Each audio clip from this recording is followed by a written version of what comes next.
I've recently heard this room referred to as the Serengeti. Many of you are hunters. You satiate your primal need for conquest by playing the only game in existence where the other team doesn't know it's playing. My husband never hunted. He saw no need. The Permian was his savanna, and you were his sport. I called this luncheon so I could introduce myself to each of you, to squash the rumors and offer you a warning. I'm a hunter too, and like my husband, I don't use a rifle. We are entering the largest energy boom of this century. For those of you coasting on your royalties, I must point out that while you sunburn on the beach in Tulum, I will be underbidding your lease offers, cornering pipeline supplies, and buying your bad debt. Underestimating me is how I buy you out. Now, I have no speech on the futures of energy or my commitment to innovative approaches on drilling or philanthropy or any of that other bullshit you guys like to spew at these things. I'm the largest independent oil producer in the region. The only difference between me and Monty is I'm meaner. Test me and you'll find out how much. Enjoy your lunch. I paid for it with your fucking money. Ariana!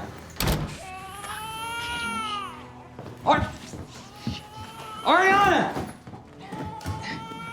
Ay, ese pinche gringo está loco. Ariana! You forget I got a baby? I gotta show you something.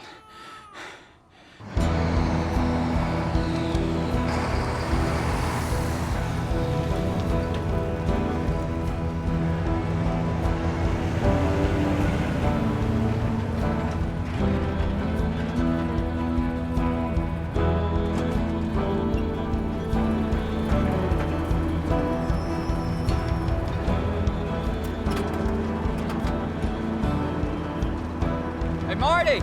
Where we at? We're running these chokes wide open. This bitch is flowing. Oh, excuse me, man.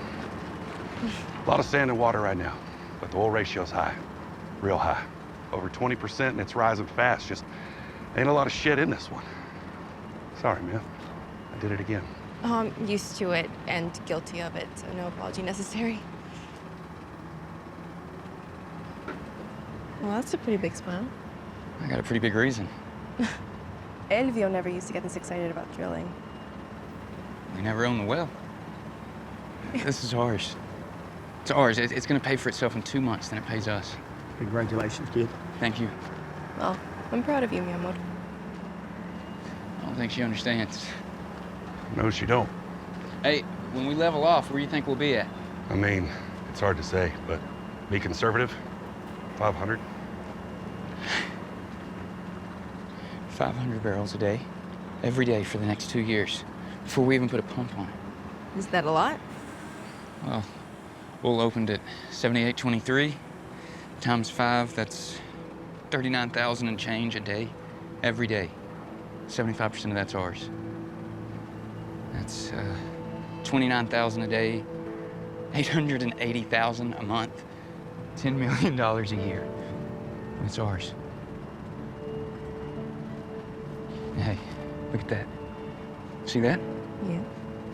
That's the next one. So, this is the dream. This is the dream. You did it. I did it for you.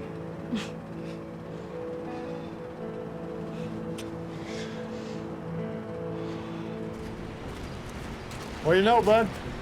I know that your son is the luckiest son of a bitch I ever met, That a fact. and I met a few. Lucky how? This is mine. Yours. Cobbled together some leases, put together a crew. We've drilled 6 so far. 6? And this one hit. They all hit. Can I have a minute, Marty? Yeah, Good to see you, Marty. Good to see you, bud. So what do I do now? You're $8 million a well to drill here. Who paid for this? Well, there's a company in Odessa that finances spec wells 50-50 till recoup and 18% after On that. what fucking planet does a company finance drilling at 50-50 and reduce to 18? What did you put up? I don't have anything to put up. What is this company? So in Risa? Never heard of it. Well, I want to have a look at this contract to see how they fucked you. I'll take you to their office. Oh, I'm going to their office. You can bet your ass on that, but not today. I got to pick out a casket. I should pick out one for you.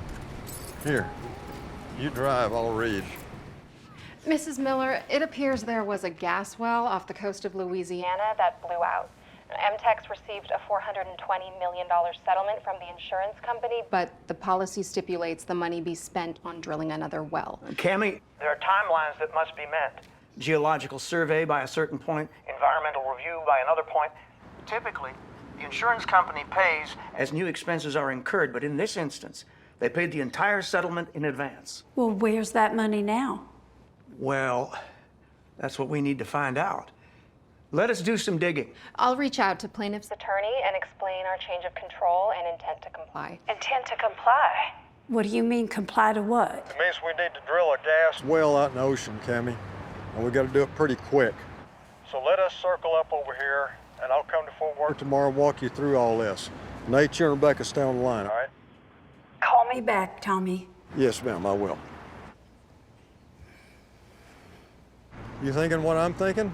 Now we know where the money came from for the workover fields. Rebecca, you go to Fort Worth. Sit with plaintiff's attorney, because if this stuff gets out, banks will start calling notes. I should be in that meeting, Tommy. Rebecca doesn't have any experience in offshore drilling or the timelines required to get a project like this up and running. Nate, we don't have the $400 million to drill. She don't need experience with offshore drilling. She needs experience with bullshitting. So, Rebecca, you get us as much lead time as possible. And Nate, you find the money, all right? I'll talk to y'all later. Look, we all know Monty, and we're not exactly sure how we got them to pay out the entire claim at once and directly to him, but it has set a precedent my client is very serious about reversing. We need to make a bit of an example here. If a claim was improperly paid by your client, that is a violation of the contract, which nullifies any subsequent damages clause. It doesn't matter that my client didn't apply the funds as stipulated. The contract states that the funds be sent directly to the drilling company as expenses are incurred. Your client violated that agreement. Your damages are not real, and even if they were, your client's intentional violation of the contract suspends the damages clause. How do we know your client didn't misrepresent the Well, funds? he certainly misrepresented something, didn't he? And your client bit to the tune of $400 million. So if you want to take whacks at a dead man in front of a jury and his widow, I'm in. I'm ready. I like that kind of party.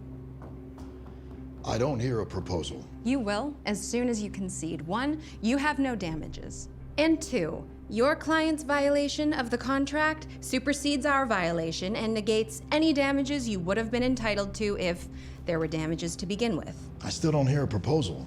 We will issue a press release announcing the drill and endure all the scrutiny that entails to publicly satisfy your client's bruised ego. Timeline.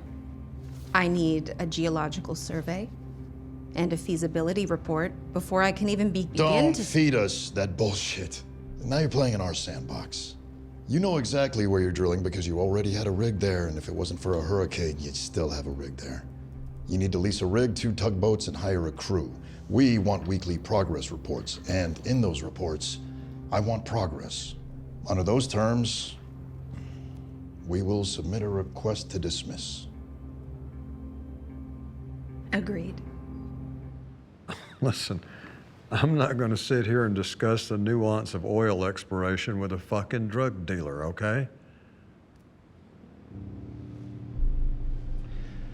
Ay, Dios mío. Why would you do that? Why would you insult me like that? Isn't that what you do? Look around, Thomas. What I do is reinvest income. What I do is diversified revenue. Where that revenue comes from is irrelevant. Well, I could think of about a dozen state and federal agencies that would disagree with that. Well, why don't we forget about what I do and let me remind you what I did. I spared you. Thomas. I spared you, and I showed you a considerable amount of trust in the process, too. I bet on your son, which is something you could have done. You bet on him to fail, so he would owe you, and so I'd owe you. Well, let me explain something to you. I don't owe you a fucking thing, and neither does he. Hey, every time you take a fucking breath, you owe me, Thomas. Really? Every time you take a fucking breath, you owe me! That thing I spared you from, I can give it back anytime I want. Yours is a business that needs money to grow. My money is clean, and the deal is fair for both of us. I don't understand how you're not more proud of him. You thought it was luck, no? But now you know it's not luck. It's a blind spot in the industry, and you're angry that he found it. Fuck you.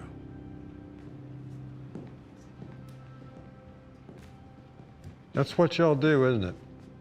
First hit's always free. Well, the first hit's never free, Thomas. First hit is an advance. Okay, let me have it. It's pretty complicated. Well, give me the abridged version. Well, the abridged version is this. I now know why Monty was so stressed. Well, why was that? The company has no money. Why would it have no money? MTEX is broken into various LLCs. MTEX Exploration, MTEX Oil Services, MTEX Land Trust, which holds all real estate, with Gracie and Daisy Miller as beneficiaries and Cammie now executor. But all revenue is paid into an M. Miller holdco, theoretically with money flowing down to the various LLCs to cover payroll, leases, exploration expenses. Theoretically. No money flows from the holdco to the LLCs. All LLC payables come from lines of credit at Goldman, Chase, Ag Trust, Amarillo National, Pinnacle Bank. The more we dig, the more loans we find. We just can't figure out how he's paying the loans. Well, can't we just call Alan? Call Alan and ask him. I've been calling him. Most likely, this is a strategy to limit tax liability, but the immediate problem is the funds don't exist in any of the accounts we've found to initiate the offshore drilling. Or any drilling, for that matter. And all these lines of credit are maxed between 80 and 90%. There's a large mortgage on the home, and a note on the plane. Our best guess is when Monty planned a large acquisition or venture, he paid down the lines of credit and used the LOCs to fund. Okay, so what are we looking for? The account that pays the loans. Okay, fine. I find Alan. He tells us where this account is, and then we clean up the whole mess. I don't think it's going to be as simple as that. The holdco is a C Corp. Monty was the only shareholder. That means it goes through probate. When a judge sees this, he's going to drop this entire mess in front of an auditor at the IRS. Okay, it's a Friday in Fort Worth. Where would a guy like Alan Thomas happy hour? Cattleman's Club. Monty have a membership? Well, the company does. Okay, let's go. What the? Come here. Come here. Where is our goddamn money? Stop it! It's okay. Sir, if this escalates again, I'm calling the police. Nobody likes a tattletale, Bob. Alan, where is our fucking money? Revenue gets paid into a holding account. From there, it funds an offshore drilling company out of Nassau. And from there, it goes into various private equity funds. We don't know anything about any offshore drilling company. Well, it was his company, Tommy. He didn't owe you a goddamn explanation. Well, it's her company now, and you owe her a goddamn explanation for sure. I just assumed that we would have a meeting and discuss business structure when she was ready. Alan, we have a $400 million lawsuit against us. I think we're pretty fucking ready. First thing Monday, my office. No, my office. And bring all your little partners and little secretaries with little typewriters and shit. The whole shittery. I don't give a damn. Fine. All right? I pay you now, so when I call, you answer me. I understand. I don't need you to understand. I need you to do it. Yes, ma'am. When you call, I will answer.